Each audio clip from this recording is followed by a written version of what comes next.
Hello students, welcome back. Today in this video we are going to learn about the structural organization in animals. So before starting the chapter, let us see what is an animal tissue. Animal tissue is a actually basically we are going to discuss about the animal tissue, and let's begin with the tissue. The definition of tissue is it's a group of similar cells that having a specific function and origin.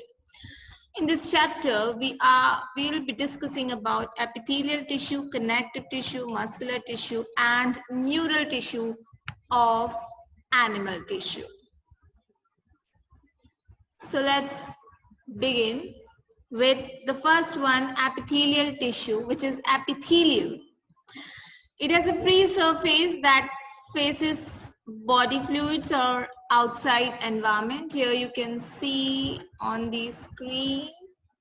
This is the free surface that faces body fluids or outside the environment and covers or lines body or body parts. So epithelial, the main function is it covers the body or body parts. Cells are compactly packed with little intercellular matrix. There are two types of epithelial tissue: simple, which are single layered, and compound, which are multi-layered. Simple epithelium, they are composed of a single layer of cells. It lines body cavities. They are present in ducts and tubes. Based on structure modification of cells, simple epithelium is further divided into three types. Here you can see on your screen, there's squamous epithelium, cuboidal epithelium, and columnar epithelium. Squamous, cuboidal, and columnar epithelium. So first one is squamous epithelium. They are flattened cell. They are thin layer of flattened cells with irregular boundaries, found in the walls of blood vessels and lungs alveoli. The main function is to perform diffusion of the boundaries. Second one is cuboidal epithelium. They are composed of cube-like cells. They are found in ducts of glands and tubular parts of nephrons. The function is secretion and absorption. Epithelium of proximal convoluted tubule, which is a part of nephron. Here you can see the proximal PCT, convoluted tubule of nephron, has microvilli also along with the cuboidal epithelium, so as to increase the surface area for absorption. The third one is columnar epithelium. They are composed of tall and slender cells. The nuclei are located at the base. They have free surface with many microvilli found in the inner lining of stomach and intestine, and the main function is secretion and absorption. Now, the simple epithelium tissue are modified, specifically columnar and cuboidal. The first one modification observed is ciliated, presence of cilia, that is, the cells that bear cilia on their free surface. They are present in the inner surface of hollow organs like bronchioles and fallopian tube. What is the major function? To move particles or mucus in a specific direction over the epithelium. The second one modification is glandular epithelium. The main function is for secretion. They are of two types, unicellular or multicellular glandular epithelium. The unicellular glandular epithelium consists of isolated glandular cell. Here you can see on the screen the goblet cells. Whereas multicellular consists of clusters of cells. Here you can see on the screen salivary glands. Goblet cells are present in alimentary canal. Based on mode of pouring of the secretion, glands are of two types. Number one is exocrine gland and second one is known as endocrine gland, which is also known as ductless glands. Exocrine glands, they release a secretion through ducts. They have a tube through which they release their secretion. Exocrine glands secrete mucus, saliva, earwax, oil, milk, digestive enzyme, etc. Whereas endocrine glands, you must be knowing we have learned in grade 10 about the endocrine glands. They are no duct glands or ductless glands, and they produces hormones. The second type of epithelium tissue is compound epithelium. They are composed of multi-layered cells, limited role in secretion and absorption. They cover the dry surface of skin, moist surface of buccal cavity, pharynx, inner lining of ducts of salivary glands, and pancreatic duct. The main function of compound epithelium is to protect against chemical and mechanical stress. Now we will discuss about the cell junction. As we have discussed, the cells are present, how the cells are connected to each other. These are the junctions that provide structural and functional links between adjacent cells. And there are three types of junctions: tight junction, adhering junction, and gap junction. As you can see in your screen, on your screen, right hand side, adhere junction is there. Then tight junction is also present there, and gap junction you can also observe. We will learn these one by one. Now let's begin with the tight junction. Tight junction helps to stop substances from leaking across a tissue. So as the name indicates, tight, so it is tightly bound. Second one is adhering junction, which perform cementing to keep neighboring cells together. The second one, adhering junction. And the third one, as you can see, a gap junction. There is a gap which facilitate the cells to communicate with each other by connecting cytoplasm of adjoining cells for rapid transfer of ions, small molecules and big molecules. So gap junction facilitate the communications between two cells. Now we will move ahead with the connective tissue, the second type of an animal tissue. Connective tissue. It links and supports other tissues or organs. They are most abundant in complex animals like humans. All connective tissue except blood have fibroblast cell. Here you can see on your screen fibroblast cells. They secrete fibrous proteins called collagen and elastin. They give strength, elasticity, and flexibility to tissues. The cells also secrete modified polysaccharide matrix, which accumulates between cells and fibers. There are three types of areolar tissue: loose connective, not areolar tissue. There are three types of connective tissue: loose connective tissue, dense connective tissue, and specialized connective tissue. Loose connective tissue are further divided into areolar, adipose, dense into dense irregular, dense regular, specialized connective tissue into cartilage, bone, and blood. Let's move ahead with loose connective tissue. In this cells, there are fibroblasts, macrophages, mast cells, etc. and fibers are loosely arranged. That's why they are known as loose connective tissue in a semi-fluid matrix.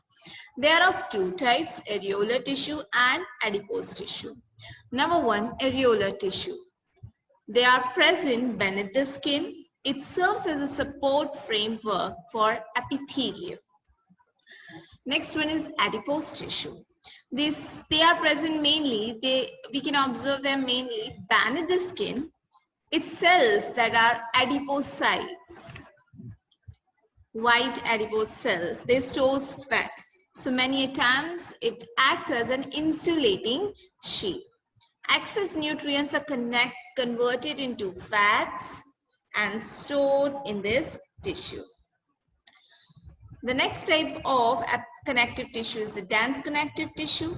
Fibers and fibroblasts are compactly arranged, and there are two types: dense regular connective tissue and dense irregular connective tissue. Dense regular connective tissue, they show a regular pattern of fibers. Collagen fibers are present in rows between many parallel bundles of fibers. Examples are tendons and ligaments. Tendons are the connective tissue that are attached to the skeletal muscles to bones. So they help. Tendon helps in connecting bones to muscles, whereas on the other hand, ligaments, they attach one bone to other. So ligament helps in connecting bones to bones. The other type of dense connective tissue is the dense irregular. Their irregular pattern of fibroblasts and fibers, mostly collagen, and they are present in skin. The third type of connective tissue is specialized connective tissue. Number one is cartilage. In this, the intercellular material, that is matrix, is solid and permeable. Why it is permeable? It is because of the presence of chondroitin salts and it resists compression. So as we are moving, first one was loose, second one was dense, and third one here is cartilage. As we are moving, the material, the connective tissue is becoming more and more hard. Cartilage cells, those are chondrocysts, are enclosed in small cavities, as you can see on your screen. They are enclosed. The cells are enclosed in a sheath within a matrix secreted by them. Most of the cartilage in vertebrate embryos are replaced by the bones in adults. Cartilage is present in the tip of nose, outer ear, joints in vertebral column, limbs and hands in adults. The other type of specialized connective tissue is bone. It has hard and non-permeable matrix which is rich in calcium salts and collagen fibers which give bone its strength. Bone cells are known as osteocysts, are seen in spaces called lacunae. It's present here, lacunae, its entire, right? So, and these marks are bone cells. They're compactly arranged. The function of bone is it provides structural frame to body, support and protect softer tissues and organs. Limb bones serve weight-bearing function, and it take part in locomotion and movement. Blood cells are produced in bone marrow. Here on the screen you can see bone marrow cavities there that helps in production of stem cells, and then these stem cells will be converted into blood cells like RBC, WBC. The third specialized connective tissue is blood, a fluid connective tissue containing plasma, RBC, WBC, and platelets. It helps in circulation of various substances. The third type of animal tissue is muscular tissue. There are three types of muscular tissue that we will be discussing, but before discussing the muscular tissue, let us see the structure.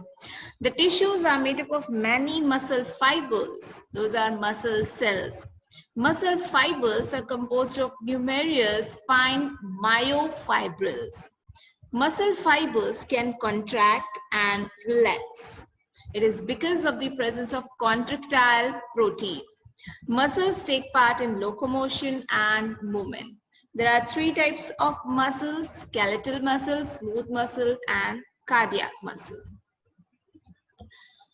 Skeletal muscles, they are attached to bones. Example is bicep. Striations are present in muscle fibers. Muscle fibers are bundled together in parallel fashion. A sheath of tough connective tissue encloses several bundles of muscle fibers. Skeletal muscles are also known as voluntary muscles because they function according to our will.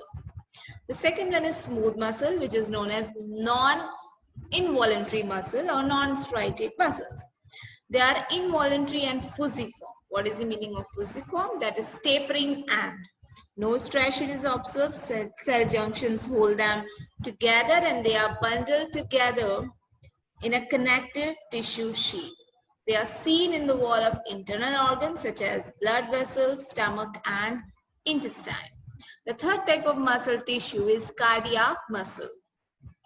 They are involuntary muscles seen only in heart. Cell junction fuses the plasma membranes of the cells and make them stick together. Here you can see in the diagram, they are fused. The cylinder is fused. Communication junction, that is interconnected disc, allows the cells to contract as a unit. So there is an interconnected disc that allow the entire muscle to function as a single unit. When one cell receives a signal to contract, its neighbor cell also get contracted, and that is because of intercalated disc. The last type of animal tissue is neural tissue. They are made up of neurons, which is a unit of neural system. They are responsible for control and coordination of body. Neurons are excitable cells that they carry the impulses. Neurons are protected and supported by neuroglial cells. Neuroglia make up more than half the volume of neuron tissue. Now, here it shows that how this tissue together will form an organ from organ to organ system. This organization is essential for better coordinated activities of cell. An organ is made up of one or more types of tissue. For example, heart. Heart is made up of epithelial tissue, connective tissue, muscular tissue, and neural tissue. So we have learned in this chapter, we have discussed about the different types of animal tissue. There are 4 different types of animal tissue like epithelial, muscular, neural, and connective tissue. Thanks for watching.